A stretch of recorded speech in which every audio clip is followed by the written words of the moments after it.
Hai Sobat KPPS. Apa saja sih tugas KPPS saat pemungutan suara di TPS? Mau tahu? Simak video berikut ini ya. Namun sebelum itu jangan lupa like dan juga subscribe untuk mengikuti video ini. Berikut videonya.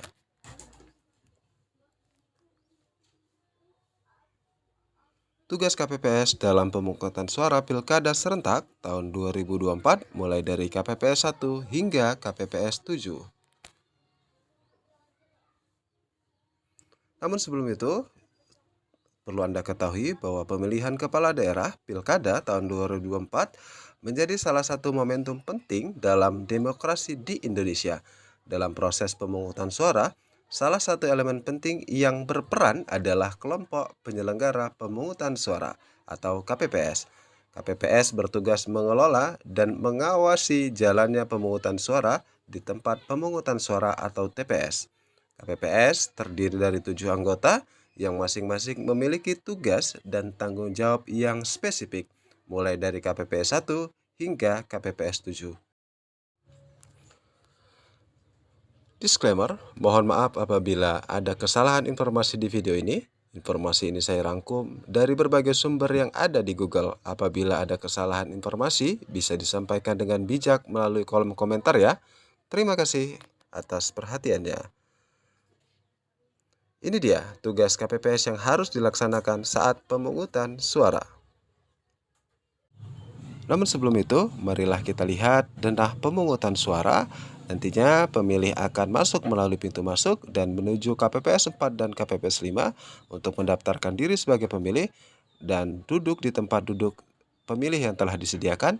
Selanjutnya KPPS dipanggil menuju meja KPPS 1 atau ketua KPPS untuk menerima surat suara yang akan dicoblos di bilik suara. Setelah itu menuju kotak suara untuk memasukkan surat suara yang telah dicoblos dan menuju meja tinta untuk mencobloskan tangannya sebagai pemilih yang telah memilih. Baik sobat pemilih, marilah kita bahas tugas KPPS dari KPPS 1 sampai dengan KPPS 7 mulai dari Ketua KPPS yaitu KPPS 1. Tugas KPPS 1 atau Ketua KPPS yang pertama memanggil pemilih berdasarkan nomor urut kedatangan, membagi model C6 berdasarkan jenis kelamin, menandatangani surat suara, memberikan 2 jenis surat suara kepada pemilih. Apabila surat suara rusak atau salah pilih, Ketua KPPS wajib memberikan kepada pemilih paling banyak 1 surat suara pengganti, membantu memasukkan surat suara ke dalam kartu coblos tunanetra dan diserahkan kepada pemilih. Itulah tugas Ketua KPPS 1. Selanjutnya adalah tugas dari KPPS 2 dan KPPS 3. Ya, berikut tugas dari KPPS 2 dan KPPS 3. Yang pertama, mengisikan nama kecamatan, nama desa, dan kelurahan, dan nomor TPS pada kertas suara. Yang kedua, memberikan surat-surat suara yang memuat nama kecamatan, nama desa atau kelurahan, dan nomor TPS kepada Ketua KPPS untuk ditandatangani.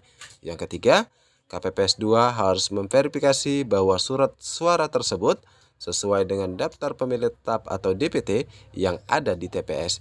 Jika pemilih belum terdaftar dalam DPT namun memiliki KTP elektronik, KPPS 2 juga berperan dalam mencatatnya di daftar pemilih tambahan atau DPTB.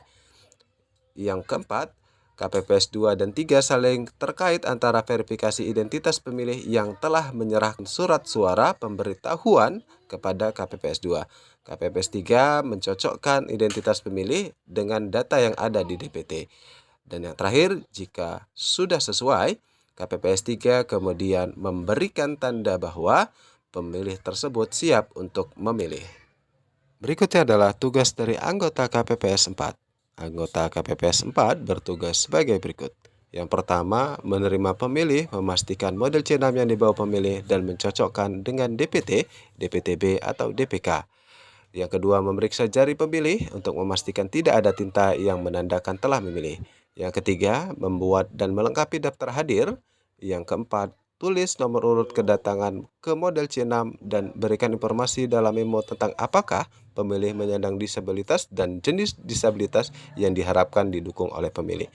Yang kelima, meminta pemilih untuk duduk di tempat yang telah disediakan.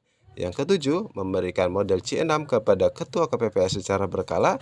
Yang kedelapan, memberikan pilihan bagi pemilih yang belum membawa atau menerima model C6 namun terdaftar dalam daftar pemilih yang dibuktikan oleh KTP atau KK atau tanda pengenal lainnya.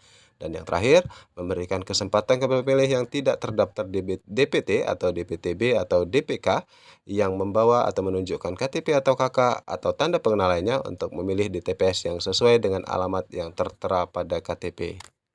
Baik sobat-sobat KPPS, selanjutnya adalah tugas dari anggota KPPS 5. Anggota KPPS 5 bertugas sebagai berikut. Yang pertama, tulis nomor urut kedatangan model C6 dan berikan informasi dalam memo tentang apakah pemilih penyandang disabilitas dan jenis disabilitas yang diharapkan didukung oleh pemilih. Yang kedua, meminta pemilih untuk duduk di tempat duduknya sambil menunggu panggilan. Yang ketiga, memberikan model C6 kepada ketua KPPS secara berkala. Yang keempat, mengarahkan pemilih untuk memasuki bilik suara yang kosong untuk memilih. Yang kelima, memberikan bantuan kepada pemilih penyandang disabilitas dan pemilih yang memerlukan bantuan dalam memilih jika diperlukan. Oke, selanjutnya adalah tugas dari KPPS 6. KPPS 6 bertugas sebagai berikut. Yang pertama, membantu pemilih memasukkan surat suaranya ke dalam kotak suara sesuai dengan jenis surat suaranya. Yang kedua, memastikan seluruh surat suara yang digunakan oleh masing-masing pemilih ditempatkan di dalam kotak suara. Yang ketiga, mengundang pemilih untuk mendudukkan anggota KPPS ke-7 dengan pintu keluar TPS. Dan yang terakhir adalah tugas dari anggota KPPS 7. Tugas dari anggota KPPS 7 sebagai berikut. Yang pertama, minta pemilih untuk mencelupkan salah satu jarinya ke dalam botol tinta dan lihat apakah noda tinta tersebut membasahi kuku. Yang kedua, mencegah pemilih menyeka atau membersihkan jari mereka yang dicelupkan ke dalam tinta. Pemilih penyandang disabilitas yang tidak memiliki kedua tangan mungkin akan mendapatkan bekas tinta di salah satu jari kakinya. Dan yang terakhir, mempersilahkan pemilih meninggalkan tempat pemungutan suara. Baik rekan pemilih dan rekan KPPS, tugas dari setiap anggota KPPS mulai dari KPPS 1 hingga KPPS 7 sangat vital dalam memastikan Pilkada 2024 berjalan dengan aman, tertib, dan adil. Melalui pembagian tugas yang jelas ini, diharapkan proses demokrasi di setiap TPS dapat terlaksana dengan baik dan menghasilkan pemimpin yang sesuai dengan kehendak rakyat. Baik, demikian informasi dari kami. Kami ucapkan terima kasih telah menonton video kami. Jangan lupa subscribe dan juga like serta komen.